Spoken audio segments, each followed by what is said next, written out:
Welcome back. It's myself again and another interview for you today, this time with American journalist, academic, and writer. It's Dan Kovalik joining us today. Dan is the author of several books covering the activities of US imperialism, including his most recent work, Nicaragua, History of US Intervention and Resistance, and his earlier work, The Plot to Scapegoat Russia, How the CIA and the Deep State have conspired to vilify Putin, which is very relevant for our discussion.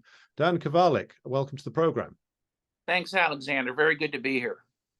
Well, I thought we could start, Dan, given the events in the past week in Niger and everything that's going on with the discussion around multipolarity at the moment and the fracturing of the US-led order. If you could perhaps, using your experience in Central and Southern America and other areas, reflect upon what the unipolarity era actually meant from the end of the Soviet Union and all the assistance that it provided to movements striving to break free of neocolonialism, to the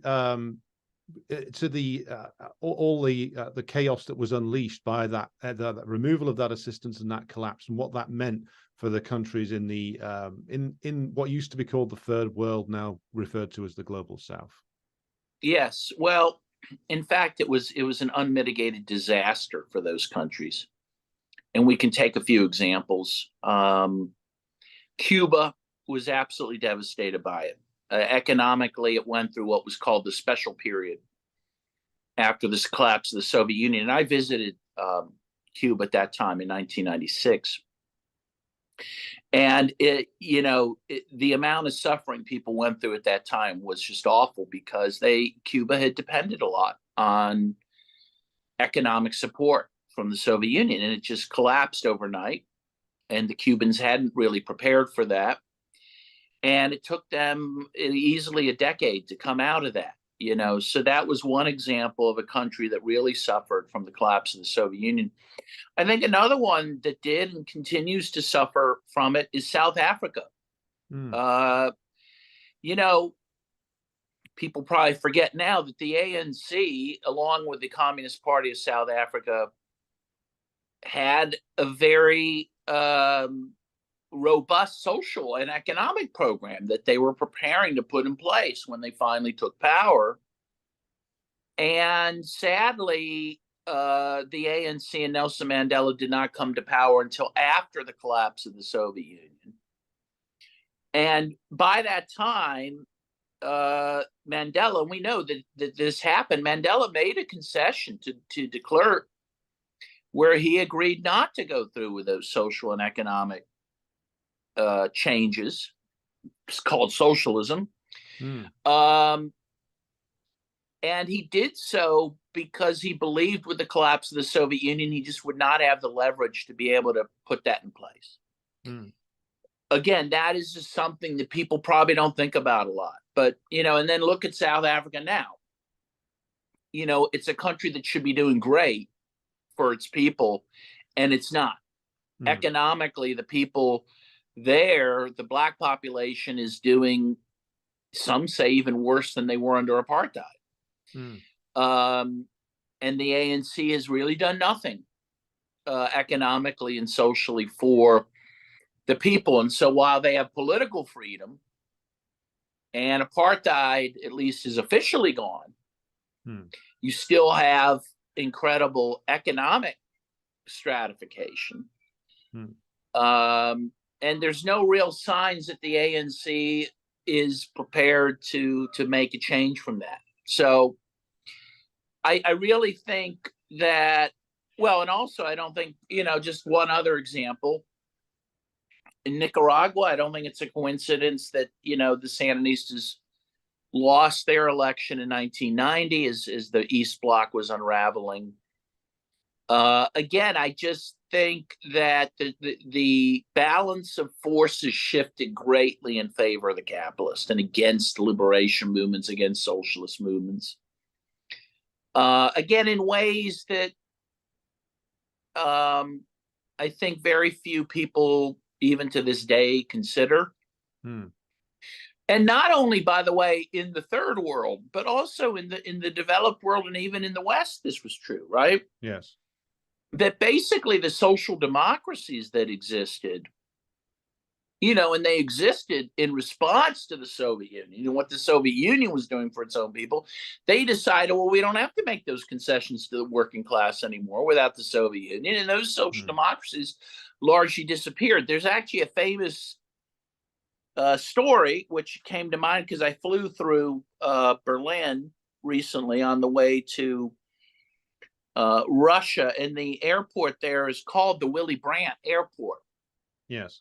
And Willy Brandt was a socialist, at least, I mean, I think he called himself a socialist, but he was at least a social democratic leader of West Germany at the time.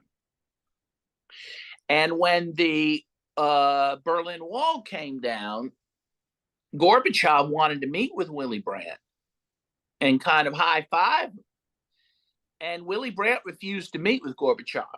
And the reason he refused is because he understood that with the collapse of the East Bloc, with the wall coming down, with the collapse of East Germany, that his social project in West Germany was over, that they would not have the leverage anymore to be able to carry that forward because they did not have the East Bloc as a counterweight to capitalism. The workers in West Germany used to say that when they bargained with the capitalists in the West, that the other partner, the invisible partner at the table was East Germany to help them, right? So it was a disaster for the working class throughout the world, East, West, and the developing South. Yes, and we can see the fruits of that disaster in many areas. I was glad you mentioned South Africa, because that, as you said, frequently gets left out, why the Freedom Charter wasn't fully implemented back in the 1990s, and to this day remains a subject of contention in South Africa. But the other, of course, massive legacy that we're living with at the moment is the ongoing situation in Ukraine, formerly, of course, an integral part of the Soviet Union. You have been to both Russia and, of course, the new Russian lands that have been taken into the Russian Federation quite recently. So this war that has been, of course, rumbling on for almost a decade now, since the Maidan coup and everything that came along with that, has burst out into a new manifestation with the beginning of the special military operation. But the actual machinations of US imperialism in Ukraine go back to at least the period of just after the Soviet collapse, it seems to me, and that they have been working on their project, along with, of course, perfidious Albion, the British, for Ukraine, all for almost 20 years or over 20 years by the time 2014 came along. So what is your view on that, and what is your view of the long-term US aim for Ukraine? Is it, as President Putin says, that they've sought to create an anti-Russia for the specific purposes of wielding as a weapon against the Russian Federation? Yes, I think that's absolutely true, and I don't think the West even hides that. Particularly the American officials don't hide that goal. Yeah, the collapse of the Soviet Union, again, was an unmitigated disaster for all the republics of the Soviet Union. Russia itself, I think the figure I've seen is lost, at least 2 million people died, premature deaths due to the economic dislocation from the collapse of the Soviet Union. But also, yes, what happened was that while Russia fully thought that they would be admitted into the West and or Europe after the collapse of communism, because they thought wrongly that it was communism that the West held against them, and they did hold that against them, but that wasn't the only thing they held against them. Again, they thought they were going to be welcomed back into the West, and that never happened. And the U.S. in particular continued to meddle in places like Ukraine, Georgia, Chechnya, to try to destabilize Russia. And Ukraine, of course, was the place where the U.S. was most active in doing this, which made sense because one, they had willing collaborators in these ultra-rightists and neo-Nazis, right? Which the U.S. has been cultivating for many, many decades, right? The line I heard, and I forget who said it, was that the U.S. didn't, defeat Nazism; they absorbed it after World War II, and that's true. And so, Ukraine was the really ground zero for that, where they were working with these ultra-right groups with the intent to use them against Russia. And ultimately, they saw their chance in 2014 to really put that plan into place, and they did. And with the coup in 2014, which the U.S. helped bring about, the ultra-rightists and neo-Nazis found a home in the government and the military, and didn't waste any time in moving against the Russian ethnic and speaking population of Ukraine. One, because they wanted to go after those people. They had an ideological opposition to them. It was racist against those Slavic people, but also because they saw that as a means to provoke Russia and a means to start weakening and whittling away at Russia. And they wanted this war in particular. I mean, this was provoked. They wanted to bring Russia into Ukraine, just like the U.S. wanted to bring the Soviet Union into Afghanistan in 1980 by supporting the Mujahideen. Most people think that the U.S. started supporting the Mujahideen after the Soviets invaded in 1980. In fact, they were supporting them back into June in 1979 in order to draw the Soviet Union into Afghanistan. And that worked. And the same logic and the same, plan was hatched in Ukraine. And the goal was to bring Russia into the Ukraine trap like they brought the Soviet Union into the Afghan trap. I think the difference here, although I guess we'll have to see how things end up working out, I think Russia was more prepared this time. I think they knew that this was the goal beginning in 2014.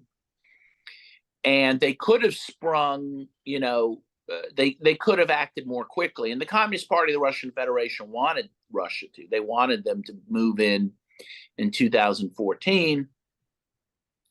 The Russian government didn't do that. I think, one, because Putin didn't want a war. He wanted to avoid that. He hoped the Minsk agreements would help him do that. But I also think there were people in the Russian government who thought, and maybe rightly, that they did not have the military and economic means to, properly do that, and that they could be defeated, and so they waited for a time when they were prepared. And what certainly happened, I think we can say this for sure, is that the economic sanctions that the West imposed on Russia after the special military operations began failed because Russia had prepared for those. Again, maybe if those sanctions had been imposed 9 years before, Russia would not have been prepared, right? Because they're incredible sanctions. I mean, they really, should have been more devastating than they are and were. So in any case, Russia decided to move in last year. And as Putin said, he said, look, if a war is inevitable, I'm going to take the war. It makes sense to take the war to them at the time and place of your choosing, instead of to wait to be invaded. And he actually compared that decision to Stalin's decision in regards to Nazi Germany. He felt that Stalin had erred by essentially waiting to be invaded rather than taking the fight directly to Nazi Germany first. Now, I know that's grist for a whole nother conversation. And I know your wheels are spinning, and and I don't know if I agree with that, but I mean, there's a logic to what Putin was saying for sure.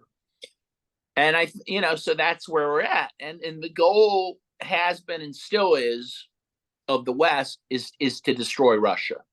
Mm. And I think we're seeing that unfold a little more with these now escalating drone attacks against Moscow. I think the US would like to see more attacks against the Russian mainland. Which, by the way, let me just note, I have to, give a editorial comment on that. I mean, could you imagine if, say, Russia were backing Mexico in the way that the US is backing Ukraine against Russia, that Russia was backing Mexico against the US, and Mexico with the technology and help and support of Russia was starting to bomb New York, hit buildings? Can you imagine how the US would respond? I mean, people who say Putin's crazy and all that, I mean, the fact that they have really had a restrained response to this is quite incredible and should be, remarked upon. But again, no one will do that because, we want to portray Putin as some kind of madman or whatever. But I mean, this is an incredibly provocative thing that Ukraine is doing with the full support of the United States.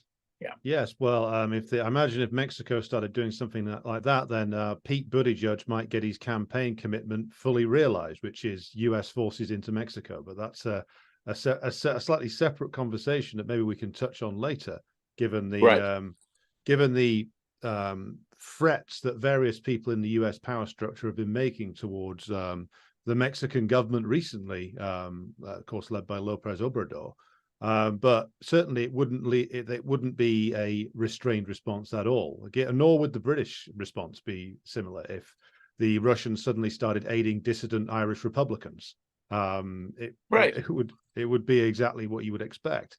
But I mean, the Putin as madman caricature is, I think it's necessary for them to build to sketch that out and plant it in the public imagination, because then all the irrational garbage that they come out with can be believed, like that the Russians want to bomb a power plant that they control, that they want to blow up a dam and flood areas of the country where their own troops are, that Putin has 57 doubles, or he's dead, or is insane, or in any of those above qualifiers.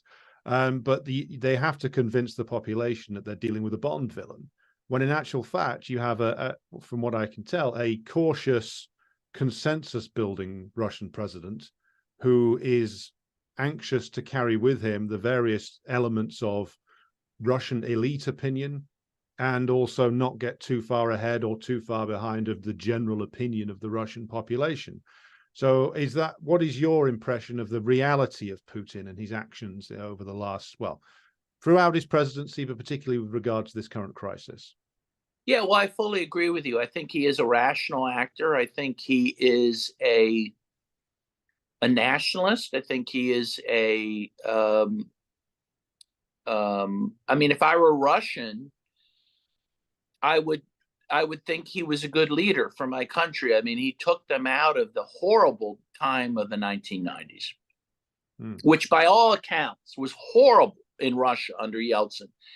It was, you had incredible crime. You had cities that were run by, mafias.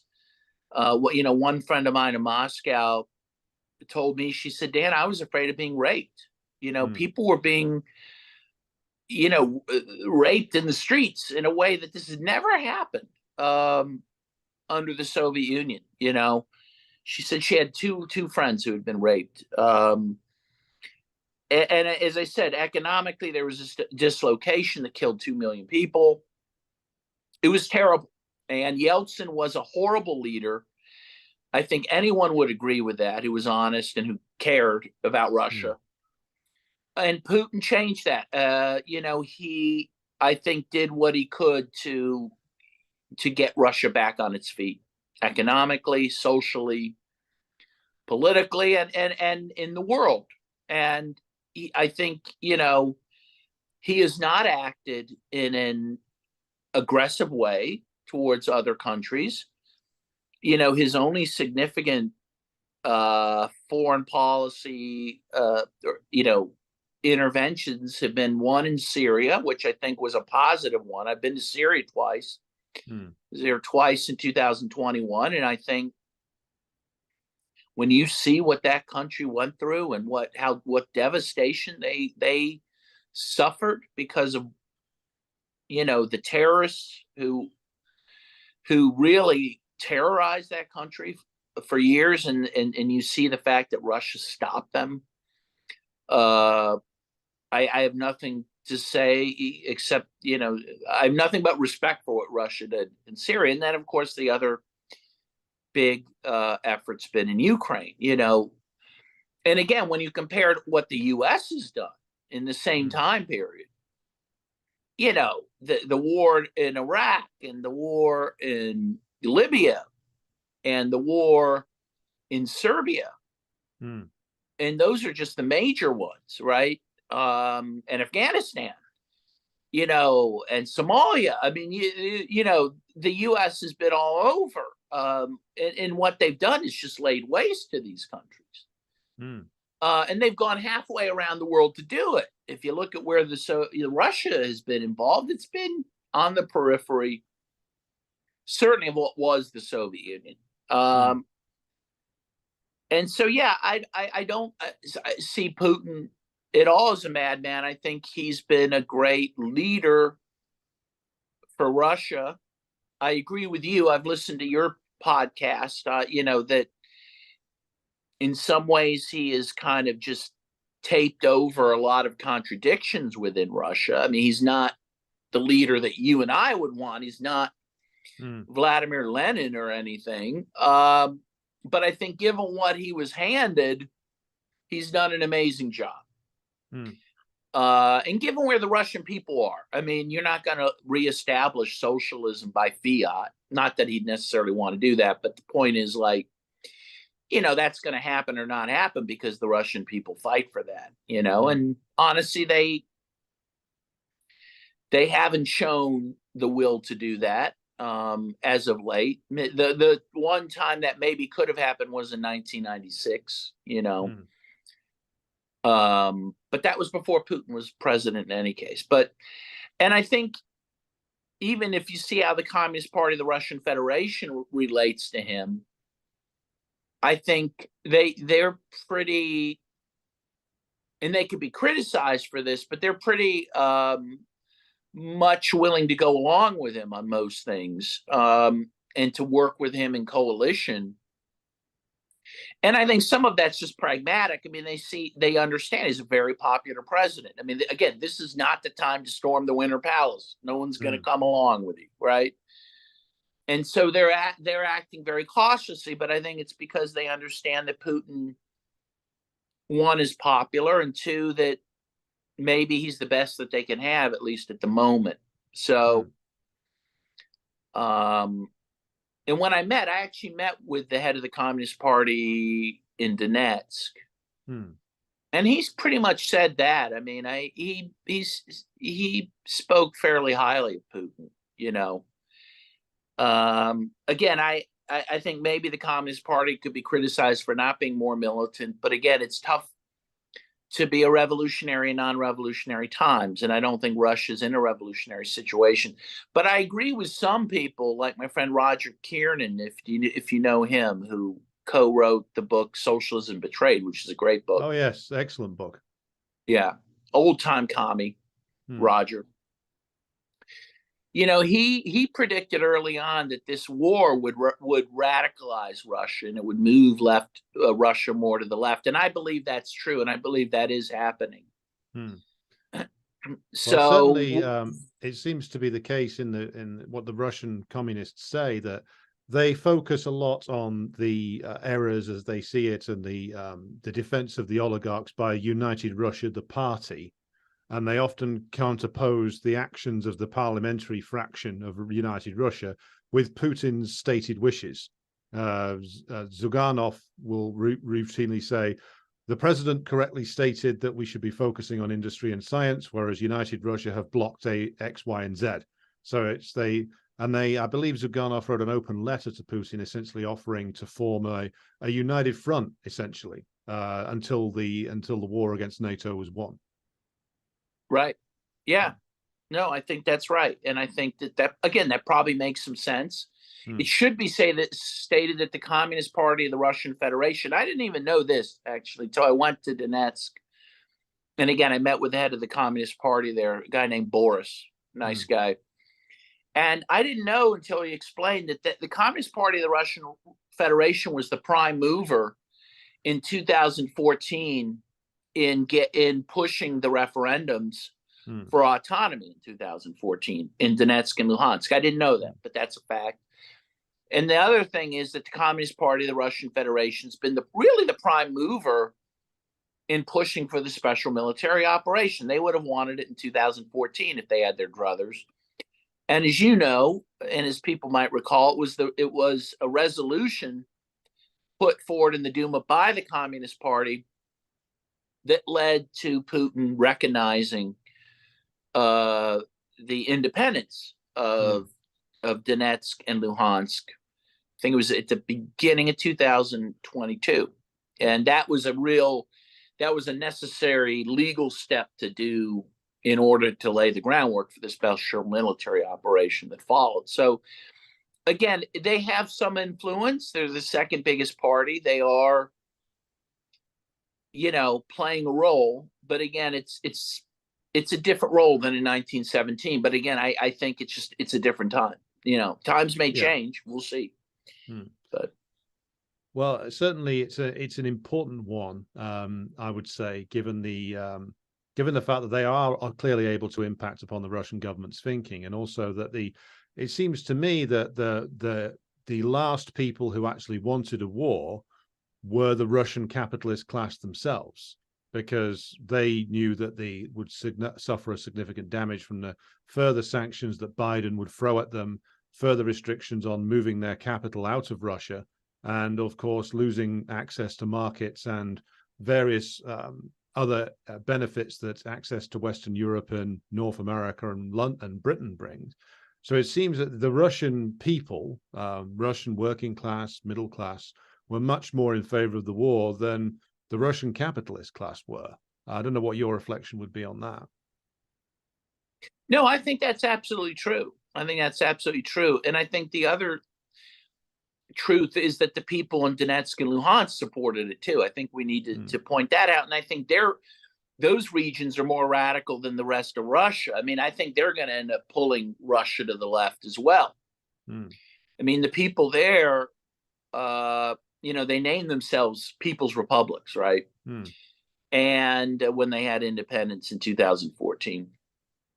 And there is, throughout Russia, there's still a great reverence for the Soviet Union. First of all, I have to say that.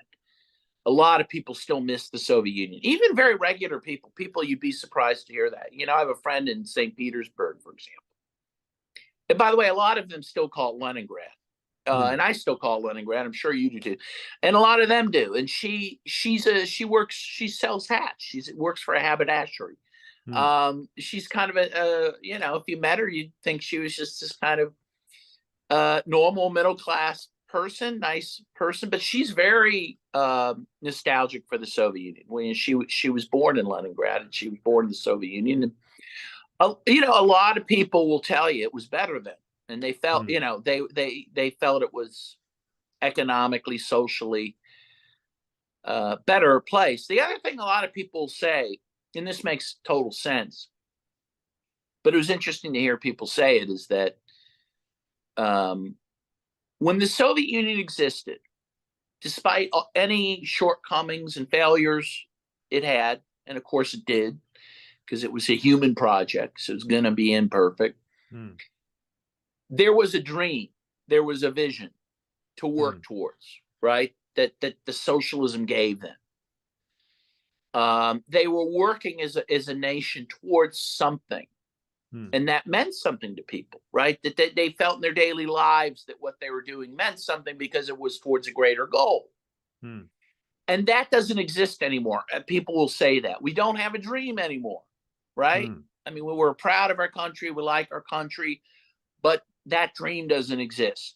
Hmm. We don't have the dream of socialism to work towards anymore, and they miss that. But the point is, in Luhansk and Donetsk, I think all those feelings I just mentioned are even stronger. Hmm. The connection to the Soviet Union is even greater, in part because they lost a lot when the Soviet Union collapsed, in part because they were forced to go with Ukraine. Yes. Right. And they were treated from the very beginning as second-class citizens because they were ethnic Russians, also because they were seen as more pro-Russia, and also because they were seen as more pro-communist. That this was Donetsk was the communist heartland. This was the industrial base of Russia, particularly in 1917, right? Because Russia was largely a peasant society when the Bolsheviks came to power. The industrial heartland was in Donetsk. That's where the industrial working class was that supported the revolution. And the Civil War, some key victories were in Donetsk. I just found this out. The famous picture, I could go grab it, I have a little statue of the guy in World War II in Russia who's killed shortly after. It's a very famous image. That guy was from Luhansk. He's buried in Luhansk, So this is a very fertile ground for socialism, and I just think the point is that the fact that they're now back part of Russia is going to change Russia. It's going to make Russia a different place, which is great, to the better.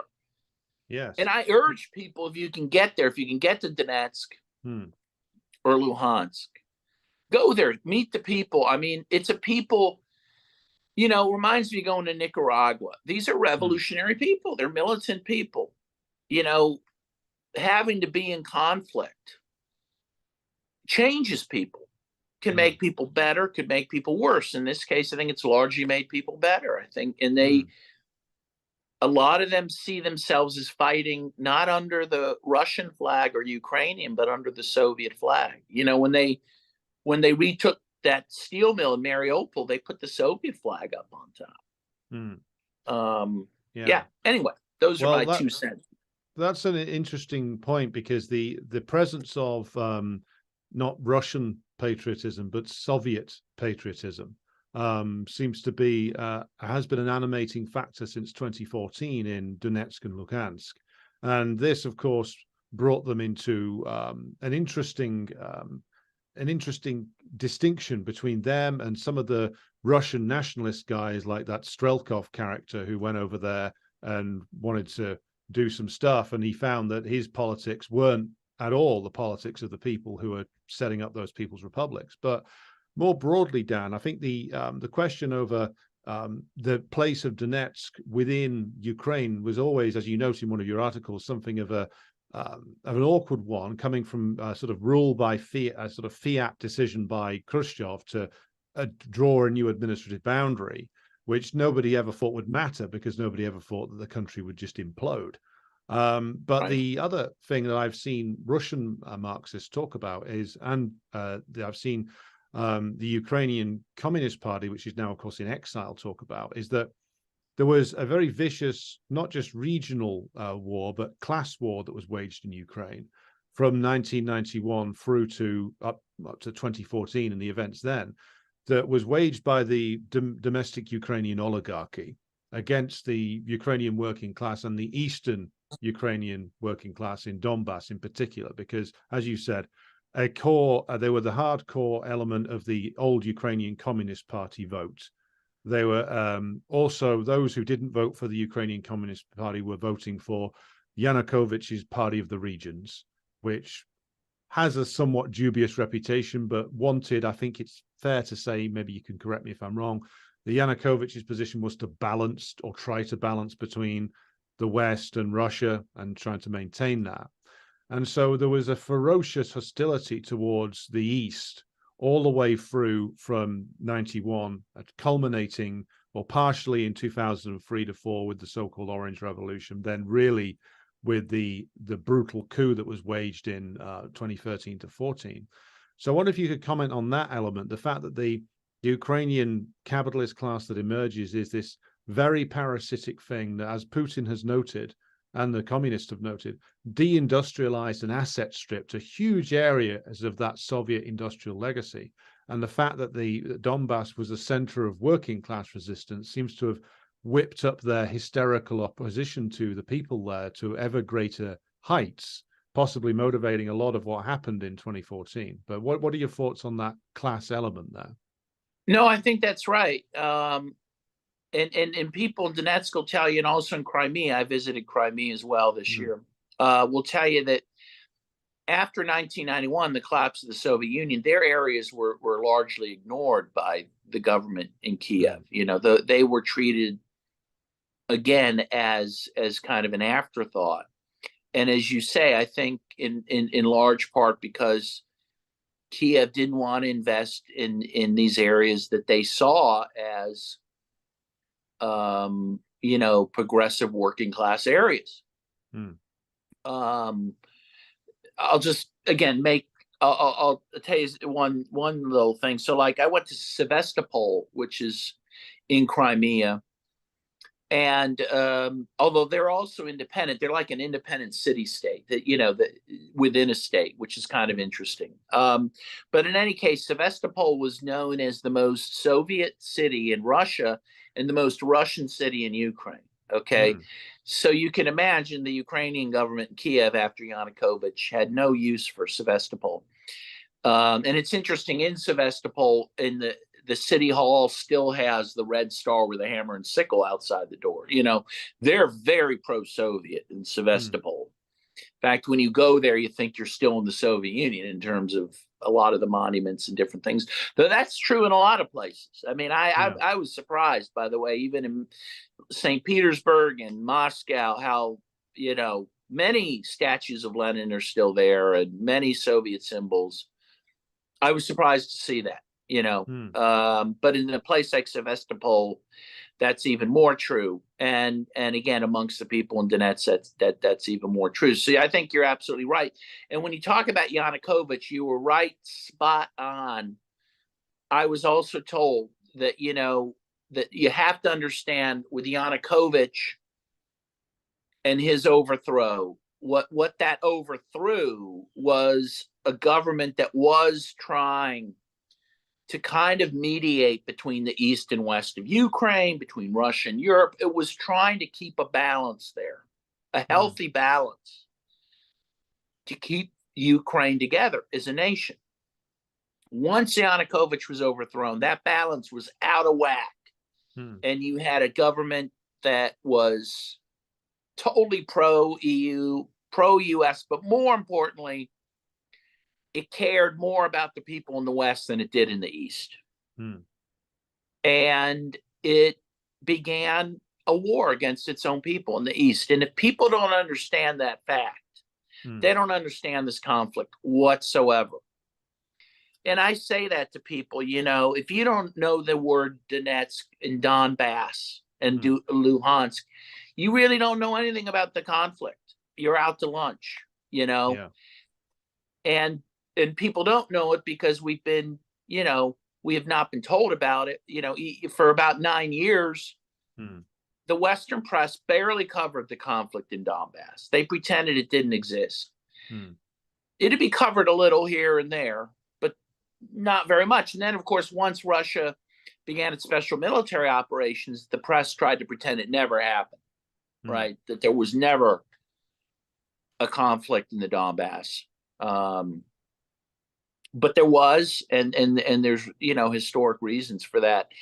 And I think ultimately people need to be resolved and resigned to the fact that the Donbass is never returning to the Ukraine. It's too late for that. You know, people will tell you that in Donetsk, they'll never go back to Ukraine. They because of what the government in Ukraine did to them. I mean, that trust is broken.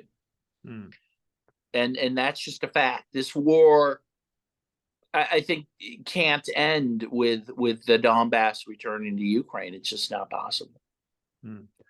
Did you get an impression in your visit to both Russia and into Donbas, Dan, that the population there is, well, they seem determined to see it through until a conclusion, whatever that conclusion may be. And there seems to be a grim determination amongst the people that you spoke to in Donbas that they were going to essentially persist against this NATO-led operation. And I wondered what your thoughts were on the potential end games here in light of that, because clearly the Russian government cannot afford to be seen to lose this now. Too much has been staked. There's clearly a very strong mood of support for finishing this war on favorable terms. And on the other side of things, on the US side, the US being the deciding player here, it's certainly not Poland, no matter what Morawiecki thinks. The Biden administration seems, well, determined that it's just going to go on and on and on, and just to see if the sanctions work at some point, or there might be something pops up in terms of opposition to Putin in the elite, or just to cost the Russians as much as possible, even if that means 200,000 more dead Ukrainians, 400,000 more dead Ukrainians, however many. It doesn't seem to matter to the decision makers in Washington. And if you agree with, first of all, did you agree with my point, my characterization of the Biden policy there? And secondly, how can you see this coming to an end, given your experiences in Russia? Yeah, no, I agree with your assessment. I think the Biden administration is willing to fight Russia to the last Ukrainian. That is very clear. And I think particularly because Biden now stands for re-election in November 2024. And he does not want he doesn't want this in his loss column going into that election. And I do think that he will at least try to keep this war going somehow through that election. So yeah, how's this going to turn out? Well, people in Donetsk that I talked to, including people that have been fighting since 2014. First of all, as you say, yeah, there's a grim resolve. I mean, people, the Russian people are pretty stoical people. First of all, they've been through a lot, right? They were, they experienced World War II in a way that, we did not. They lost. The figure now is climbing. I mean, I think the latest figure I saw was 34 million people. That's climbed from like the 26, 27 million they used to give. They think it's probably now on 34 million people. They fought Napoleon. When Napoleon looked like he was going to take Moscow, the Russians just burned the city to the ground. I mean, these are people that are willing to endure a lot of suffering, first of all. And a lot of the folks in Donetsk told me, we're going to fight this till it's done. And they really can't predict when it'll be done. I mean, some said, look, it may not even happen in my lifetime, they told me. They know this could be an extended conflict, because they know that that's what the West wants, right? And they also think, again, the consensus, at least in Donetsk, was that at least at this point, from their vantage point, this can only end if Russia marches into Kiev. There's no half measure here. And I heard people say, Stalin's very popular in Russia. It should be really noted how popular Stalin is. And a lot of people say, hey, Stalin went all the way to Berlin, and Putin's got to go at least to Kiev. Yeah. They know that at this point, it's kind of all or nothing. And they know it's certainly for the people of the Donbas, even more than mainland Russia, this is an existential fight. If they don't win this, they will be wiped out. I mean, people have to understand, had Russia not come in when they did, there was a good chance that it did appear that Ukraine was mounting forces to go into Donbas, and they would have had to engage in a murderous campaign to overtake that. And the people there fear that would happen now if Russia were defeated, or if Russia withdrew from Donbas. That's why, for example, groups like the Stop the War Coalition Yeah. in Great Britain are out to lunch when they say, "Oh, we demand the immediate withdrawal of Russia from where they're, from Ukraine." Well, where is Russia and Ukraine? They're in the areas where if they withdrew, those people would be murdered. I mean, it's just Yeah. insanity. It's not dealing with reality. It's just dealing with I don't know, idealistic nonsense to Well, call for that. they've been wrong on everything for at least over a decade now. They were wrong on Libya, they were wrong on Syria, and they were wrong on Donbas in 2014, and they've been wrong on it now. So I shouldn't be surprised, but the British left has been, I won't say uniquely bad, because I think the left in the United States rivals them for not understanding and not educating people about the crisis, but pretty abominable performance so far, I would say. Yes. And no more abominable than most of the left in the United States either, I Mm, must add. I mean, I've never seen a more degraded left ideologically mm, than I see now in the United States. It's a challenge, let's put it mm. that way. Yeah. Uh, but that's where we are. But I think there's a lot to learn from what's happening. I mean, that's why I went to Donetsk.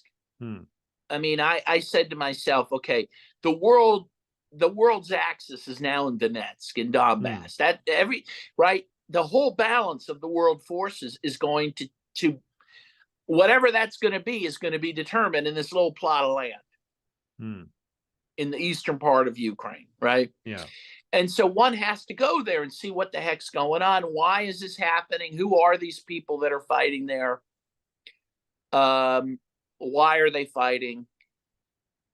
And when you see that, you see their bravery. It's very inspiring.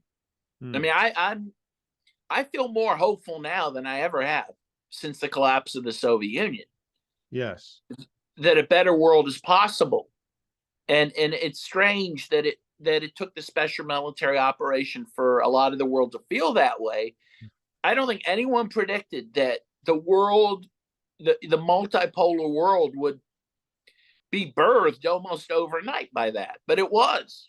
Yes. Well, that was going to be my final question to you, Dan, which is that you've experienced a lot of areas of the world that have been affected by U.S. imperialism, but are also those that are resisting it. And so it seems that movements to resist not just U.S. imperialism, but it's sub-imperialism, shall we say, like French imperialism, British imperialism, German imperialism, which, though it didn't have colonies after World War II, is still very much a presence. It seems that there's been some real energizing going on into those movements and those nations which have been resisting now. So you saw, for instance, Daniel Ortega of Nicaragua calling out the EU recently and saying they wanted to bring a representative of a fascist regime here, to the horror of the EU. You see what is going on in the Sahel right now with the resistance against the domination of the French. It seems Yes. that there is a galvanizing effect from the view of many people in these areas of the world that have been suppressed by imperialism, that imperialism is now US imperialism is fading, that it is weakening, and that this is giving birth to a lot of new possibilities. I wonder what your reflection was on that. Yeah, no, I absolutely agree with you. And I think Mm, mentioning Nicaragua, Daniel Ortega is a great place to start.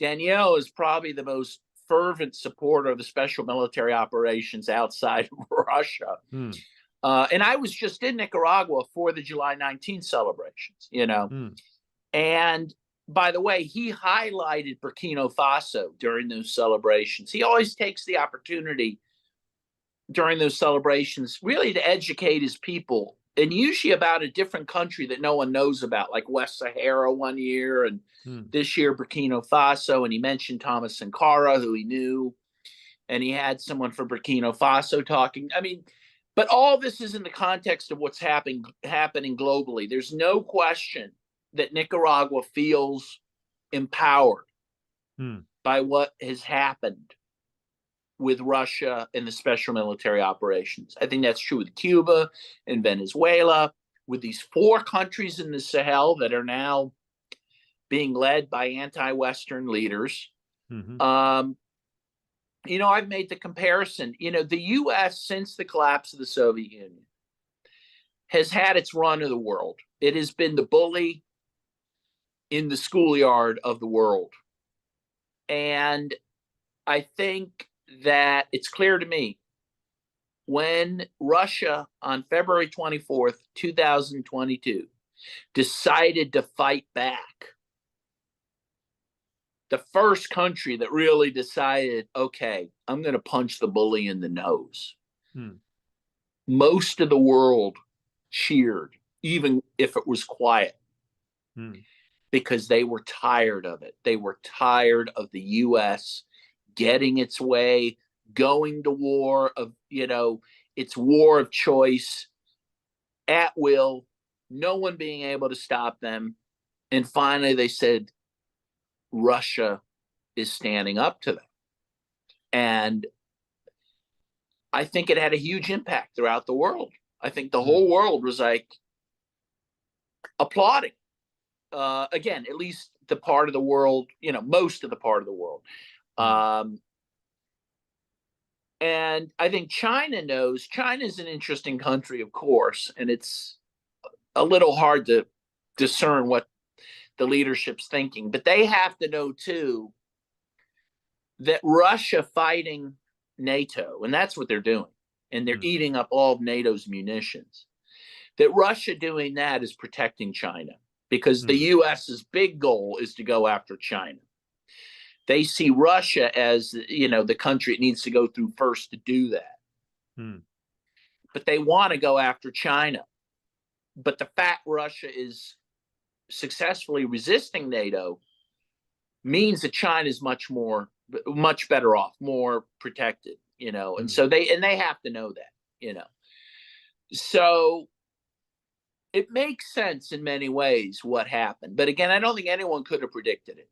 Again, this blossoming of resistance that has taken off, as you say, to the West in general, to Western imperialism. And I just hope the people of the West, the people of Europe, the people of the United States catch up to the rest of the world and realize that Western imperialism is not working to our benefit, that these wars are sapping our treasury of trillions of dollars that could be used at home for poverty alleviation and housing and healthcare and jobs, and that this is not working for us, and that they have to resist these wars too. I mean, that's what I hope happens, in the way that during the Vietnam War, people were inspired by the resistance of the Vietnamese people, and not just people in the developing world, people in the West were too. And people were in the 80s with the Sandinistas, and I hope that spirit returns, because right now I don't see it largely. I see people going down the rat hole of, pretty shallow diversity politics, and bizarre gender, politics that really, are not on the scale and importance of this global struggle that we need to be a part of. Well, yes, I think the priorities of the left have pretty much gone down the pan, to the point where they're encouraging people actively to turn their own struggle inwards, essentially. Right. They're to focus on the self, engage in acts of political narcissism, and ignore the massive problem.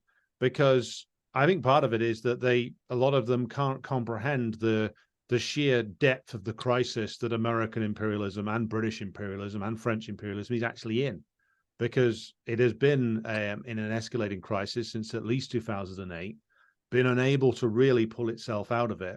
Of course, Trump's a manifestation of that crisis, and that just sent them all more crazy in liberal terms. And in our case, Brexit is a manifestation of that crisis, which has also sent our left and liberals completely over the edge. But so many can't face this huge problem because it is so enormous.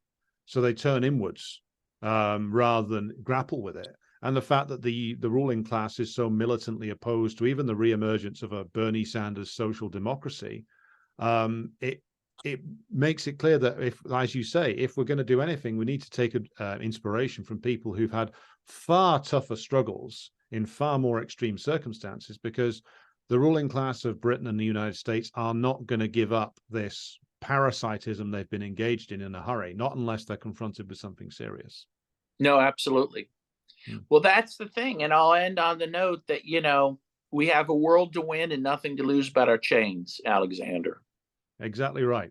And that's an excellent note to end it on. Dan Kovalik, thank you for your time today. I would encourage everybody to read Dan's most recent article on his reflection on his visit to Donbas. It's very interesting. You can find that on Al Mayadeen and also Monthly Review.